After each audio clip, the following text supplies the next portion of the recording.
제가 사실은 이제 한국 이 경제 문제 때문에 북한한테 제가 통일부 장관 시절에 남북 정학회담 열릴 때 한강 하구를 공동으로 채취하고 그 부산을 보장하자는 안을 제가 국정에다 제가 제시했어요. 2006년 5월달에 제시했는데 그걸 제시한 게 제가 NSC에 있을 때 그때 제가 사실은 한강 하구를 수질 그러니까 이 하청 그다음에 그쪽 이 모래 관련된 전문가들 그다음에 그 정부 관계자들 데리고 직접 가가지고 다 조사를 해봤는데 아주 상당량의 그런 이제 모래가 묻혀 있어요. 물론 모래가 묻히는 건 아닙니다.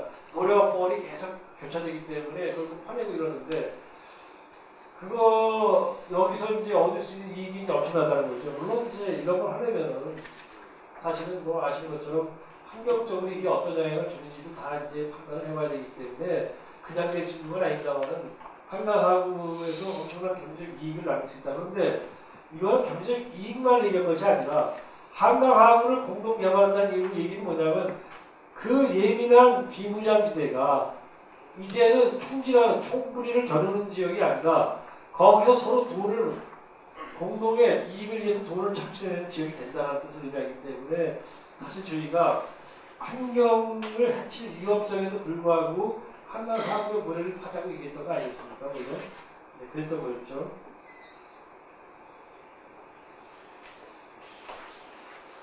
서해 평화협력시대의 부산과 인천.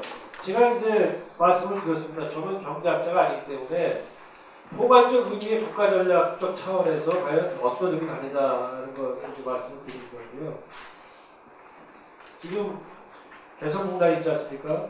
개성공단이 본래는 이제 공단이 북한의 인력을 갖다가 70만 명까지 고용한다고 계획을 현대에 잡았었는데 제가 장관 시절에 70만 명의 북한 노동력을 고용하면은 그 배후 도시가 300만 명, 인구 300만 명 이상의 배후 도시가 들어서기 때문에 불가능하다. 그래서 35만 명으로 줄였어요. 지금 북한의 개성공단의 노동자 숫자가 4만 6천 명입니다. 개성공단이 만약에 정말 30만 명 정도의 근로자가 들어서 북한 근로자가 들어서가지고 한다면 어마어마한 물동량, 어마어마한 생산량이 있고 이 생산은 다 결과적으로 인천하고 쪽에서 빠져나가야 돼요. 그것만이 아니라 이 수많은 개성공단에 있는 이 기업들이 이 송도 지역을 중심으로 한 국제 경제 이 벨트에서 상담을 하고 그 다음에 여기에서 여러 가지 그야말로 어차피 이게 국내 수요만을 위해서 개성공단인 거 아니지 않습니까? 해외 진출을 갖다 깨하고 또 외부 또 바이어들을 갖다 끌어들이는 게 되겠죠. 그렇게 되면은 결국은 궁극적인 저희들의 목표는 개성공단이 제가 눈이 말라져서 이 개성공단이 말입니다. 이 개성공단이 서울에서 이렇게 가는 게 아니라 개성공단이 당연히 이 강화도 쪽이나 연결이 돼가지고 이 인천 영종도 쪽으로 빠지고 영종도 송도 쪽 빠지는 이제 교통로가 생기겠죠. 그래가지고 삼각벨트가 되는 거겠죠. 해주까지. 그러나 해주가 나중에 되더라도 중요한 거는 기본적으로 개성공단과 이 인천은 가장 밀접히 연결된다 이겁니다. 더욱이 개성공단의 그 엄청난 물류를 갖다가 빼낼 수 있는 장소도 아마 어떻게 본다면 이제는 강화도 저쪽에 이 개풍도 쪽에 있든지 아니면 강화도 쪽에 있든지 이렇게 되겠죠. 그렇기 때문에 기본적으로 서해에서 평화가 이루어진다고 한다는 얘기는 뭐냐면 개성공단이 확장된다는 얘기는 개성공단이 확장이 되면 이제 개풍, 예천강 쪽으로 가고 그다음에 해주를 가면서 결국은 인천을 중심으로 하는 이 개성, 해주를 잇는 이런 삼각벨트를 만들어내는 아주 중요한 일이 된다는 것이죠. 그런 점에서 인천이 결과적으로 남북 경제협력의 중심지이고 남북 경제협력에 필요한 물류와 자본의 착구가 될 거라는 거죠. 지금 당장 4만 6천 명의 북한 노동자들이 만들어내는 그런 물류와 생산뿐만 아니라 대단한데 지금 거기에 지금 7, 8배가 인력이 들어서 없다고 생각해 보십시오. 얼마나 엄청나지 않겠습니까?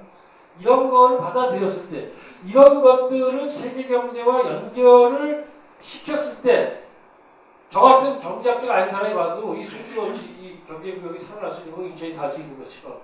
그걸 연결 못 시키면은 뭘 갖고 먹으라겠습니까? 그리고 그런 것 중에서 이후에 다시 중국으로 또 뻗어나가야 되겠죠. 중국 동해안과 한반도 서해안 지역의 연계 발전과 관련해서 정말 우리가 이른바 황해경제권을 만드는 거는 NLL이 평화지대로 바뀌지 않으면 안 됩니다. 여러분 보세요. 이 지도를 보시면은 우리가 금방 알 수 있지만 사실은 지금 우리가 여기 상해를 얘기하지 않아도 우리가 그야말로 청도부터 시작해가지고 유해, 연대, yen타이, 그다음에 천진, 대련 이 지역에 이 어마어마한 중국의 동부 해안에 있는 이 경제벨트가 그 맞은편에 있는 한반도에 있는 서해안에 있는 지역들과 벨트로서 연결되어 있지 않잖아요, 지금. 그건 왜 그렇습니까, 지금? 지금 여기서부터 요 가장 중요한 인천을 갖다 막 목조이고 있는 말이 이쪽부터 여기가 다 껌껌한 북한 아닙니까? 그리고 여 지역이 이 지역은 잘못 들어가면은 나포대부터 위험하니까 아예 길도 돌아다녀야 되고 말이지. 여기는 협력의 대상도 지역도 아니에요. 결국은 서해가 평화협력 지대가 돼가지고 이런 것들이 온전하게 중국과 교류하면은 정말 동아시아에서 중동아시아에서 이 지역이 경제의 중요한 요충지로서 자리 잡게 되는 거죠. 지금은 그게 안 되는 겁니다. 왜? 지금은 서해 NLL 지역을 중심으로 한 이 지역의 북쪽이 다 지금 막혀있고, 그 다음에 오히려 위험적이기 때문에 그게 발전할 수가 없죠. 바로 그런 점에서 서해 평화협력 특별지대라는 것은 바로 이 지역 전체의 활성화를 갖다가 촉진하는 중대한 계기가 될 것이다. 제가 단순히 총사진으로서 그림, 그야말로 비대대전 이럴 거라는 어떤 여러분한테 사탕발적으로 말씀드리는 게 아니라 이거는 서해 평화협력 특별지대가 현실화되면은 그 다음에 당장 올 수 있는 겁니다. 그렇게 되면은 여러분 생각을 해보세요. 관광객이 가지 않은 연평도에, 관광객이 가지 않은 백령도에 그 지역이 바로 중국의 관광객들이 오고 남쪽의 관광객들이 가는 중요한 관광 요충지가 되고 그리고 이 지역들이 해주와 이런 쪽으로 연결돼가지고 남포까지 연결되는 모든 항로가 다 열려가지고 거기서부터 천진으로 가고 청도로 가고 인천으로 오간다면 그때 이 황해경제권이라는 것이 어떻겠어요? 지금은 천원할 겁니다. 몇 배도 훨씬 강하게 발달할 것이고 그 황해경제권의 한반도 쪽의 기축은 인천이 수밖에 없잖아요. 북한 쪽에 있는 모든 항구 지역들을 다 발전시키고 개발시키는 데 있어가지고 그 견인차 역할을 하는 기관차는 결국 인천이 수밖에 없는 거 아닙니까? 구조가 그렇게 돼 있지 않습니까? 그래서 결과적으로 이러한 그 새로운 발전의 중심에 인천이 있다. 그리고 가장 약한 고리인 서해 NLL을 갖다가 오히려 강점으로 전환시킴으로써 우리 한반도, 우리 민족, 우리 국가의 그런 발전에 기여하는 것은 기여도 하지만 더 직접적으로 인천의 입장에서는 인천이 남북 경제공동체의 발원지 역할을 하고 나아가 동북아 황해경제권의 허브를 부상할 수 있는 기회를 포착하는 거다. 그런 점에서 서해 평화협력 특별지대 부상이라는 것은 이 시련 자체가 인천의 새로운 발전의 방향 그리고 인천이 한번 자기가 커플을 받고 도약하는 중요한 기회가 될 것이다. 그건 아마 인천에 있는 경제인들이 인천에 사는 사람들이 그것이 어떻게 오는지 알지 못하는 사이에 남북관계 개선이 가지고 오는 서해 평화협력 특별지대의 실천에 대한 노력들이 이루어지면 자연스럽게 이루어질 것이다.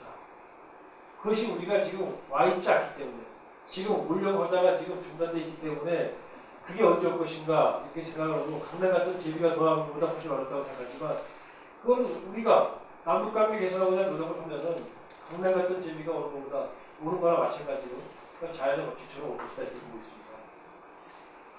마지막으로 이제 한반도 전체의 미래와 관련해서 도대체 그러면 왜 우리가 서해 평화협력 특별지대가 또 한반도 전체 미래에서는 어떤 의미가 갖고 있느냐 이런 걸 말씀드리겠습니다. 많은 사람들이 이제 그런 얘기를 합니다. 우리나라는 삼면이 바다로 둘러싸여 한면이 대륙으로 뻗어 있다는 게 있습니다.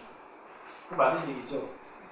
그리고 우리가 어렸을 때 뭐 선생님들한테 배운 초등학교 때나 중학교 때 배웠던 지식으로는 항상 그런 얘기를 했어요. 선생님들이. 우리나라는 그래서 그 삼면의 바다를 통해서 하양을 진출하고 한면의 대륙을 통해 가지고 유라시아 대륙, 중국 대륙을 뻗어나서 우리의 우위한 기상을 펼쳐나간다. 이렇게 배웠지 않습니까? 근데 사실은 우리는 단 한 번도 바로 이쪽을 넘어서 가지고는 이 경계선을 넘어서 한 번도 이쪽으로 가본 적이 없지 않습니까? 아까 보여드린 것처럼 철조망을 막힌 상태였습니다. 근데 그런 상태에서 우리 대한민국이 3년 바다만을 가지고 지금 2차 세계대전 이후에 나온 신생국가 190개 국가 중에서 거의 유일하게 아직 선진국까지 못 갔지만 경제적으로 선진국 문턱에 가 있고 그리고 이렇게 국민의 힘, 국민의 역량으로 권위주의를 타파하고 군인 정치를 청산하고 군인들을 병영으로 다시 들어가게 하고 민주주의. 물론 지금 이 민주주의도 항상 우리가 아직까지는 여물지 않았기 때문에 위협받고 있습니다만 그러나 어느 대통령이 들어서도 나는 독재하겠다. 이렇게 마음먹기에는 너 다음에 봐. 선거에서 안 뽑아줄래. 나는 국민의 유권자들의 그 무서운 시선 때문에 독재를 하고 싶어도 할 수 있는 선이 정해져 있는 만큼 대한민국이 민주주의로 발전을 해나왔는데 이렇게 시장경제 민주주의가 이 정도로 발전한 나라가 2차 대전 이후에 나온 169개국의 신생국가 중에서 대한민국 빼고는 두 가지 다 발전시킨 나라가 없습니다. 또 자신있게 말씀드리겠습니다. 그런데 그러한 대한민국을 우리가 놀랍게도 3년의 바다만을 가지고 만들었다는 거죠. 이 학년의 입지가 그냥 그것도 그냥 막혀있는 게 근데 차라리 바다라면 4년이나 되지 막혀가지고 철도망으로 막혀가지고 가지 못할 뿐만이 아니라 그 지역을 지키려고 우리들을 군대 보내고 엄청난 국방비 투자하면서도 우리는 여기 이렇게 오늘의 대한민국을 만들어 왔습니다. 이런 대한민국 여러분 우리는 우리 스스로를 자랑스럽게 생각해야 할 만큼 이런 상황에서 우리가 이런 정도의 민주주의가 시장경제를 섭취했다는 것 이게 놀라운 거죠. 그렇다면 여러분 생각을 해보세요. 만약에 이 터진다. 이 터져버린다. 정말 우리가 이 대륙을 터진다. 이렇게 대륙을 터진다. 그래서 우리가 개성공단으로 터지는 이 길처럼 남북의 도로가 뚫렸지만 뚫렸습니다, 이미. 그 다음에 철도가 뚫렸지만 이제 가지 못하고 있는데.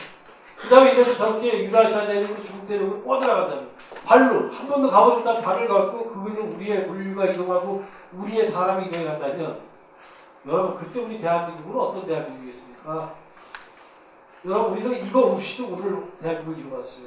이거 있다면 우리들의 삶의 질이라는 거는 이거 말할 수 없습니다. 경제적으로 저는 경제학자가 아니지만 말씀드리지만 엄청난 그런 경제적으로 새로운 전환기를 맞이할 것이며 우리들의 그 좁아 터졌던 그냥 맨날 백닥거리고 싸웠던 왜냐면 우리는 반도 국가라고 했지만 한 번도 반도 국가라는 의미는 대륙에 붙어있다는 뜻인데 대륙에 붙어있다는 걸 느끼지 못한 채 그냥 서로 싸우고 그야말로 티격태격했던 그 상황에서 우리의 그런 심리 상태도 넓어질 것이고 소염지기도 커질 것이고 그래서 우리들의 문화적 심리적 공간도 훨씬 확장되지 않겠는가. 그게 바로 우리의 미래다. 이런 미래를 3년 해양만을 가지고 오늘 만든 우리가 대륙 하나를 더 만들어낸다는 것이 우리 대한민국의 어떤 의미입니다. 이렇게 되는 것이 남북이 이렇게 되기 위해서는 아무리 북한이 믿고 아무리 도발을 해도 그 도발을 갖다가 어떻게선지 간에 우리가 억제시켜가고 훈련성을 억제시켜가면서 결국 남북한 간의 경제협력을 하고 하나의 경제공동체를 만들어가는 노력을 하지 않고는 이 날은 오지 않는다는 거죠. 이 날은 오지 않습니다. 그 날을 오게 하기 위해서는 남북이 협력할 수밖에 없고 협력이라는 것은 우리를 위해서 하는 것이고 우리 후대를 위해서 하는 거죠. 지금 제가 말씀드린 이러한 효과는 미래의 것이 아니라 당장 지금 우리가 눈앞에서 보고 있습니다.